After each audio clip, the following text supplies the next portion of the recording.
Hello everyone, in this video I'll be going over standard C++ input and output specifically for competitive programming.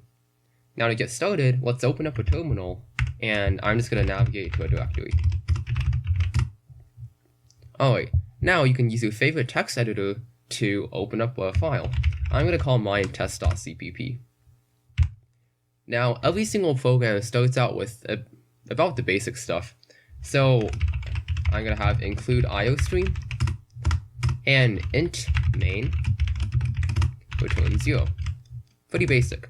You can also use libraries such as bits.h or stdio.h as your standard input/output.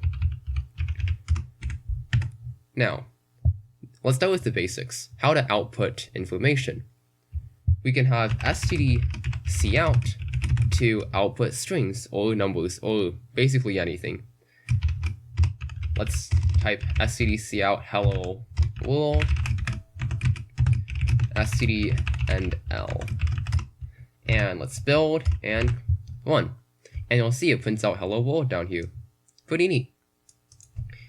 Now, something I'd like to mention is you don't actually need this std and l back here. If you remove this, what it does is it doesn't flush the output stream, which means it doesn't add the little new line character. So this is actually pretty useful sometimes, because as you can see, it didn't add the new line, the flush. It didn't add the flush after printing hello world. So what I can do is I can print out stdcout second part, and then now if I flush the output, you can see that it prints out everything in the same line, which is extremely useful sometimes, because if we didn't do that,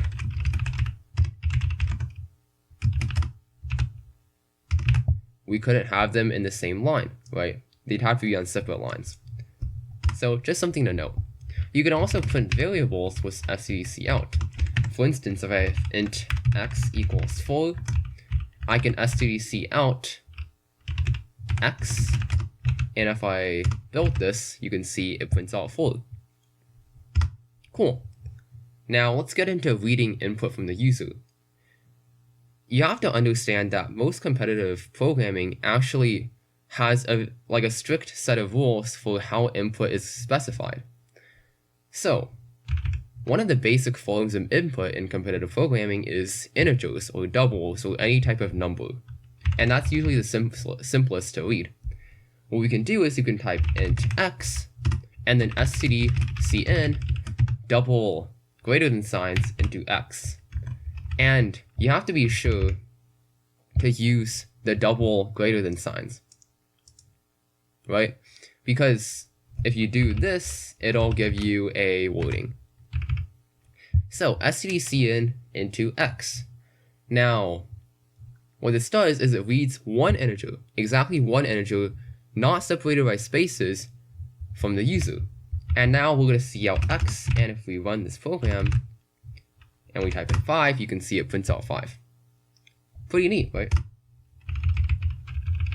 Now, we can also read doubles and floats in the same way. It's really smart, so we can actually know when you type a decimal point. So if I type 4.6, it'll print out 4.6. It realizes that the number is actually a double, so it accounts for the decimal point. Now, what about reading lists, right? So a lot of competitions, or a lot of problems, I guess, will give you a list of integers you're supposed to read, or a list of doubles, right? What we can do is we can say int array, and hold on, we don't know what the size of the array is, right? In C++, when you're reading stuff, you have to define an array size. So how we do that is up here, we say int n, and then we cin n.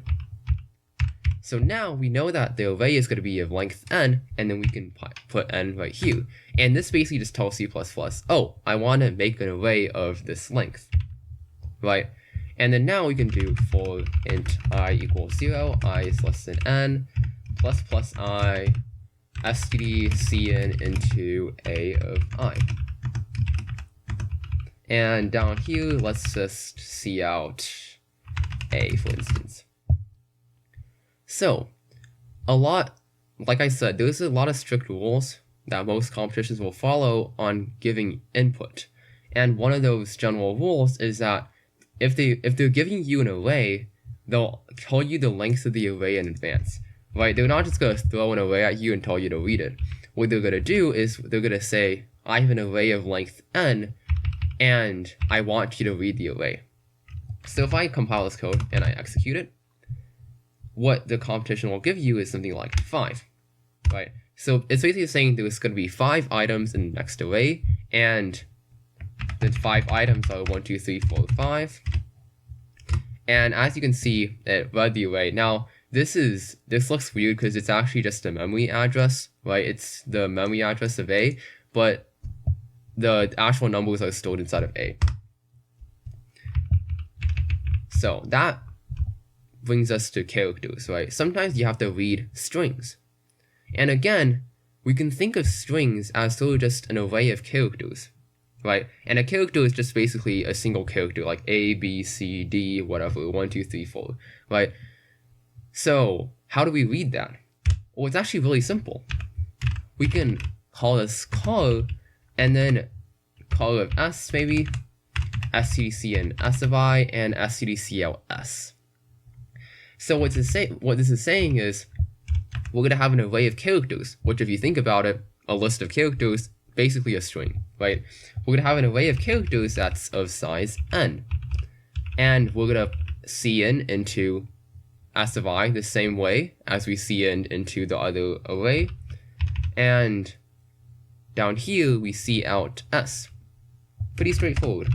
So if we compile now and execute, let's say we want to print the word house, right? House is 5 letters, so it'll tell you 5, and it'll give you the letters. And as you can see, it read all 5 letters successfully. House. Nice. So that's basically everything in terms of reading input and output. Now, there's a few little tips and tricks that I'd like to give you, and these are extremely helpful. So the first is, you'll see that in a lot of competitive programming code, people include these 2 lines, these exact 2 lines that just make a huge difference. One of them is std ios sios base, and we don't need this library. stdio base sync with stdio, and we're gonna sync false. Then the second line is std cn.tie null. Now, what this basically does is it does some weird C++ magic behind the scenes, and it just makes the input and output reading so much faster, like literally like seconds faster, and that's sometimes the difference between a make or break in terms of running code.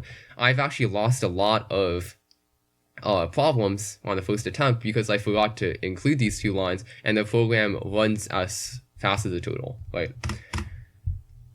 So always include these 2 lines. Even if it's not necessary, it's always nice to have these 2 lines. Now, another thing is, again, the format of a problem, right? Most problems aren't actually just one problem. It's a series of problems, and it'll give you a number of test cases that you have to run. So what we can do in that case is we can have int t, stdcnt, again, we're just reading an integer, right? And then while t minus minus, we call a function solve. And up here, we define a function solve. And inside the function solve, that's where we're going to be actually solving the problem. So let's say we have int x, stdcin into x, and stdcout. Let's say the problem was really simple. We want to multiply x by 2, right? So x times 2, std and l. So what this is basically doing is it's saying, in a lot of problems, it'll give you the number of test cases you're going to have to do, right? Like 5 test cases, and then it'll give you 5 numbers. So t is going to store the number of test cases that you have, and then this while loop is basically saying, while we can decrement t, right? So what happens is it'll keep on decreasing t by 1 until t hits 0, in which case it evaluates to false and breaks the while loop, right? So it'll keep on running t amount of times. It's basically a simplified for loop, a glorified for loop, if you will, right? And then we solve, and inside of void solve, we're reading x, we're doing all of the calculations inside of solve. So this is going to be your main problem code. This is just the number of test cases we have, right? So if you build and then execute, let's say we have 5 test cases. Maybe we want to multiply 10 by 2, we get 20, maybe 60 by 2, negative 67, and then let's throw in a 0, maybe a 4, and you can see it basically read 5 test cases, 5 distinct test cases, and it spit out the answer for each of them. So that's just a neat little trick on how you can do test cases, multiple test cases in a single problem. And I think that's about it for today's video. Leave a like if you enjoyed the video, and if you have any questions, please feel free to comment them below. And as always, thanks for watching.